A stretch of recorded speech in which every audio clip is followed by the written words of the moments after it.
labada qof ayagu barnaamij dhex mara ama labada qof lamaanaha ahna oo iga dhowna ma jiro sida xaqiiqada waxana marka inaan idin sheego waxa weeye magaranaysaa barnaamijka waxna waa wax magaranaysaa dee baraf hoose oo magaranaysaa inaan ka sheekayna sameeymaan waxna waa wax dadku sida khaladka ay u fashilsan marka intii inaga nooga haboon magaranaysaa inaga qosaysa inaan ogaano ay muhiim tahay qaarna muhiim ah inaan ogaano intaas baan magaranaysaa dadka dabageenaynaa waxaa dhacday habeen hadda aan maray in laga joogo 4 habeen ka hor ama 5 habeen ka hor laga joogo 7 saac habeenimo waxay soo wacday gabadh waxay ugu tirinayaa Cabdifataax waa soo wacay isbitaal buu magaranaysaa aaday waana dilan yahay ninka ma ka warqabtaa lamarkiisana ma hay TikTok igu soo diray ugu tiri waxaan ku yiri ninkaas iga soo wicin anay xilli dambe ay tahay koolkaan hadda ku kacay haddaan wacaya waayahay wacay ugu tiri waan wacay Cabdifataax Cabdifataax igu yiri niyahow dhaawac waanahay ilkuuna waa iga daateen nabar badan way gaareen gacanna inaan ka jabanaan u maleynaya laakiin ma hubo isbitaal baan hadda joogaa gabar aduuna ku sugan nabarkaas uga soo gaaray ka bacdina magaranaysaa wax magaranaysaa anaga dhexdeena aweeye marka arintaas dhacday ma iimaan kartaa xilli dambe weeye waxa ku marka niyo waa xilli dambe aduuna ku soo gali hadaa gabadha gurigeeda ay soo marba isbitaalka ka baxdayna hadii barxeer Allah ka dhigo waan soo wacayna aftax sidaan ku tagnay oo kala tagnay subaxii waa iska shaqatay anigu subaxii casarkii marka taamaan wacay xaaladda ka horban rabay aan dhaho taleefanka qaban waayo sidii bay iska ahayd daraad mar ay 8 saac duhurnimo tahay bay soo wacay wuxuu yiri waxaan joogaa isbitaalka wala Backland dhakhtar baana gacantiin jabniin bay noqotay qalliin baana gelayaa dhalinyartii iyo familkiina waxa iga warqaba malahan waxa kaliya oo iga warqaba waxa weeye waa gabadhaas ila joogto oo ilmaabtiga nahay iyo gabadh waasho yar ila joogto wax kale oo iga warqaba malahan halkaas aan joogo xataa asxaabtii barnaamijkan kama ay warqabto kaliya dhaawac ay gaarayaan qof walbana dhaawacii wuu yar iska fudaysaday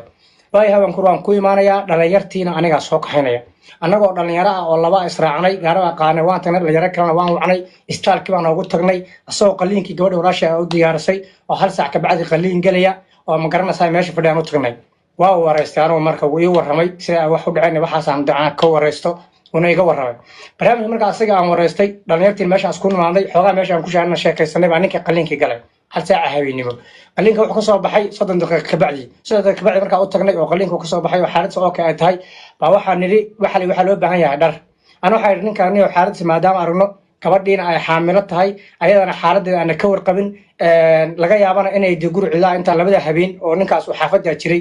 guriga habeenku aniga soo wacay iyo habeen labaadka habeen saddexaadkii weey markaan uu qalliinka galay labada habeen buu ka maqnaayay habeen saddexaadkii uu ka maqnaayay markaas aan sameeyno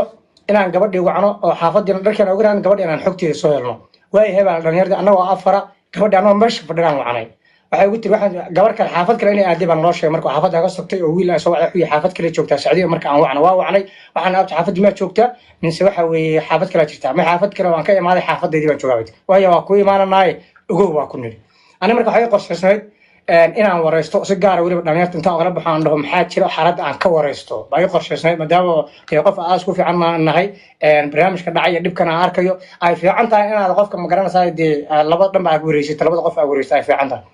marka annagoo sii soconna oo waxa weeye gabadha aan wali gaano gaariga saaran baa waxa naloo soo diray gabadha leefkeeda waxa la war gabadha intii soo wacay gabadhii leefka ku jirtaayo sun bay qasanaysaa leefka furnay waa arnay gabadha sun qasanayso waxaan sameeyay marka gaariga meel ma garanaysaa jaam ku jiray afar nin baan ahay aniga ninka waxaan ninay boodha qaadanayna waxa laga yaabaa xaaladda inta ku soo adkaato si aan ugu degdegno sidii ugu soo degdeg annagoo laba albaabkii gabdhaha joogay gabdhihii may safurin gabdhihii ayada ka way safur leefkana markaa u furnaa sidii baan horta ugu nimaanay alxamdulillah ilaahay nagu adkeenin xataa ninba hore u soo kaxaysanay lacala nala jibay meesha day naga furweydo marka waxa dhacday albaabkii aan ku soo waxaan ku dhaabtay iga fur Cabdooli weeye saa marka u hadalnay wiilka cabsima la soo cabsina la cabsina naga furabtay marka nafaq bay naga siisay markaas weeye marka anigu aan live-ka intaan imaado aan dadku sheegay live gabadha way fiican tahay waa u nimaanay markaan soo qaaday kursi meelba markaa u jiiftay waa fariisinay ana afka ugu qabanay live-ka markaas anigu live-ka damiyay anigu wiilka live-ka daminay isbitaal hoos waxa isku danay inaan ma garanaysaa geeyno yar way roonaatay way looday waa qaadanay isbitaalkii waa geeyay wiilash kale meesha noogu imaadeen marka ka bacdi live-kii in baa laga arkay gabadha familkeeda ah oo ayada wax isku yihiin ma garanaysaa familkeeda noogu imaaday meeshii dhakhtarkii markii gabadha wuxuu yiri kaniin bay qasatay adigoo ribaad wax ku qornaa marayna kaniinkan waa soo aruurnay waan u keenay 15 xab 15 xab meelahaas oo kaniin bay qasatay marka wuxuu xogaa yar neefta ku dhigan waxa ma garanaysaa damage weyn inuu jirin baan marka aniga iga warsuga gabadha ma garanaysaa computer ilmihii wixii dhan buu fiiriyay faleembooyin baa lagu xiray way fiicnaatay wixii marka laba mid ninka sameyn kara in waxa weeye ilmahan ka sax daawo fiican tahay maadaama oo inta loogu talagalay ka badan tahay halka ilmahan dib u geysto marka inaan ka warsugno xoogaa oo ilaa ma garanaysaa aroorti marka waa xilli dambe habeen 5 saac meelahaas weey iyo inaan ma garanaysaa gabadha aan irbad foorsa ku dhufan maadaama gabadhu ay 9 bilood dhameystay waxa u dhimanaa 6 bari miya mise 5 bari doobar meelahaas u dhimanay iyo ma garanaysaa inaan irbad foorsa ku dhufan oo gabadhu ay sidaa ku dhashay labadaas mid sameeyo gabadhii baa marka noo imaadeen gabadhii baa la tan gabadhii waxay dhahaan qaadana gabadha gurigan geeyna maadaama fiican tahay xaaladeen aniga la wareegana waxa marka haddii Ilaahay ku soo galiyahay aan ku tashanay inay gabadhii si gabadhu qaadaan gabadhii ba gaar u saaray xaafadii bay aadeen anaguna waa soo noqonay gurigii waa soo xirnay asna alaab oo u baahnaa oo yar oo soo qaadnay asagii baan aadnay say markaan aadnay oo waxa weeyaan xaalad soo gaanay aan soo kala dheelmanay oo 9 saac habeenimo tahay ba magarasa report kala soo dhacay gabadhii inay magarasa soo baxday oo isbitaal kale oo magarasa sidii ku dhex yaala maama ay wax isku yihiin gabdhaha wax isku yihiin intay imaadeen magarasa la yiri computer lagu saar marka ilmihii la fiirinaya dib baan aniga u imaaday aniga wiil kale waa u nimaanay waxay irbadii foorsa lagu dhufanayaa baa la yiri ilmahana gabadha waa in laga dhaliyaa oo ma garanaysaa dulay ku soo maadaama shanka soo dhameystay wax dhib ku iimaanin gabadha ilmaha laga dhaliyaa way habaan yiri maadaama wiilku hurdo odayaashina ay maqan yihiin asagana wax ka warqabo meesha uu ku xirnaa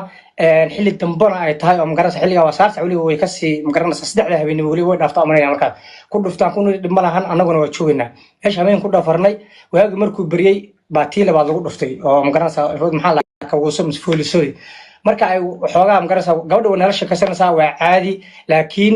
waxa laga baqayaa in ilmihii sunta ay wax uga gudbaan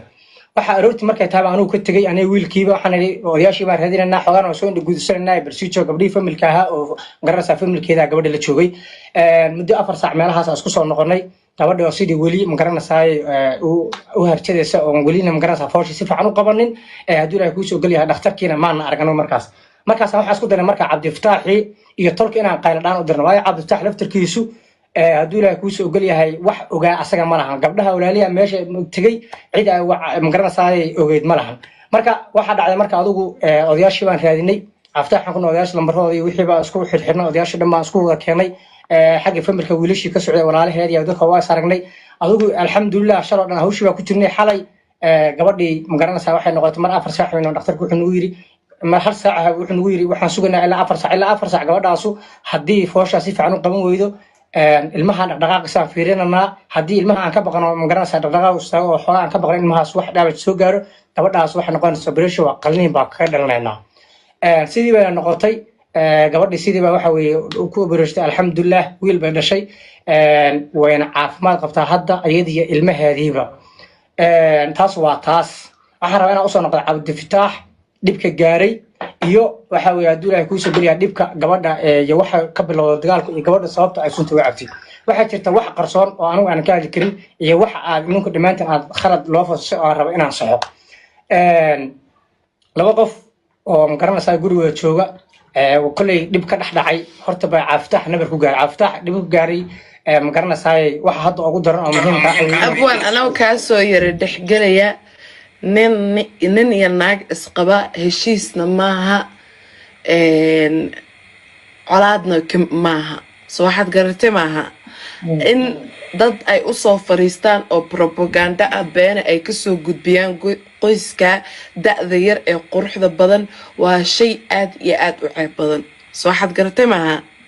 marka ku soco abwaan intaas ugu dirsanayaan waay ما dadkan oo soo dambeysay waxaan marka inaan saxo barnaamijka aftax ku dhaawacmay barnaamij aad loo bumbuunay waxa weeye in ma garanaysaa xagga asiga dirtay gabadha sunta u cabtay waxyaalahaas aan rabaa inaan saxo waxa dhacday marka labada qof markaas oo aanu dhibka ii sheegayo waa wax aduu gabdhihii kulli wada hadleen si fiican saacad oo laba hadalsan jeclahay wiilka waa dishay maxaa ka rabtaa aduu waxa ma garanaysaa xogaa way saf dhaafeen asagana teleefanadiisi way xirnaayeen oo taas anaa ogba teleefanadiisi way xirnaayeen waxa dhacday markii saacadii dad kale wacday dhalinyaro bay wacday wiilka asaga adeerkii bay wacday safar buu ka soo socday suu noo sheegay wuxuu alla hadlu yiri safar baan ka socdaa markaan insha Allah imaado baan asagana wici xaaladana waa galeynaa wiilal kalena way wacday waxa taaftax iyo xaalad saaran inaan ogaado xaaladaas marka laba habeen bay saacadii raadinaysay dabcan markay ay weyday oo Cabdi waxa uu isbitaalka u galay oo wax ma garanaysaa ka hoos qaad arinta ay weyday oo wax ma la socod ay weyday guriga ay cidla ku noqotay baa horta waxa imaatay fikir meesh imaatay marka waxa dhacday Cabdi Fataax telefonis markay gabdhaha qaadeen asagana uu qaliinkii galay ayadan wax la hadla ay weeday ay waxay samaysay gabadhu way fikirtay wax ma garanaysaa dee ay la sheekaysan weydeen waana qof xaamilo oo 9 bilood dabcan waan garan karnaa dumarka 9 biloodka xaaladooda sida yihiin inta ay ku fikiri karaan inta ay wax maartay ay sixi karaan aad baan u garanaynaa dhamaanteen marka ka bacda horta waxa imaaday gabadhu inay sunta ma garanaysaa sababta u cabtayna waa sabab ayadu ay ma garanaysaa keenay oo ahayd inay ayadu dee markii stresska ay waxa ay imaatay wiilkii ay weeyday ayadoo ma garanaysaa dee ama in dee sunta la isku imaado oo wiilka loo geeyo ha noqoto ama in ma garanaysaa ay dee asagana dhaawiciisii iyo gabdhihii u tagay iyo famil la'aantii asaga xataa labada geesba wax famil oo ka warqabay ma lahan dadka ugu soo reeyay oo dhalinyarta oo ka warqabay annaga ahaayeen marka barnaamijku sidaas u dhacay waxaan rabaa inaan Soomaalida u sheego waxa wiilku uu ka tagay iyo sunbay darti u cabtay iyo waxa la isla dhex orday wax ka jira oo Ilaahay abuurtay ma jirto mana raba inaan ma garanaysa dad jaifeeyo ama dad sidii u hadlayaan aan u hadlo laakiin inaan ma garanaysa ama magac qabiil qaadatid ama magac shakhsi oo qof ma garanaysa dee la yaqaan inta soo aado aad ka hadashid waxaad ogeyn iyo dad isqaba niyo waxaas arintaas waa arin khalad ah aan jeclahay aniguna waa ka warwareegnay dabcan meel qof walba uu hadli karaa laakiin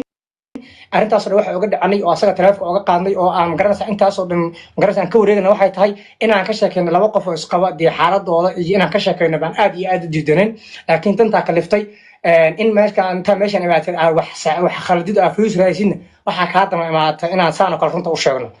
waagoor waxa dhihi jiray lagu maamaaha jiray maxaa baa fakatay run ma gaadho laakiin anaga hadda soo gaarsiinayna sababtuna waxa weeye meeshan media qof walba hadli kara qof walbana garanaysa wax kale u sheeka laakiin waxa saxda adoon ka warqabin أنا أبي هو وهاين أنا ندو هاين أنا ماشي تشوفين أنا مقرأ هاوش يوجين أنا أنت أسكت سوفريستي عدد كتشاي فيسيد كيف يذكر أصلا وانا أنا ماشي كل هذا كي كو أهل كأه واحد مقعد قليل كو هالله واحد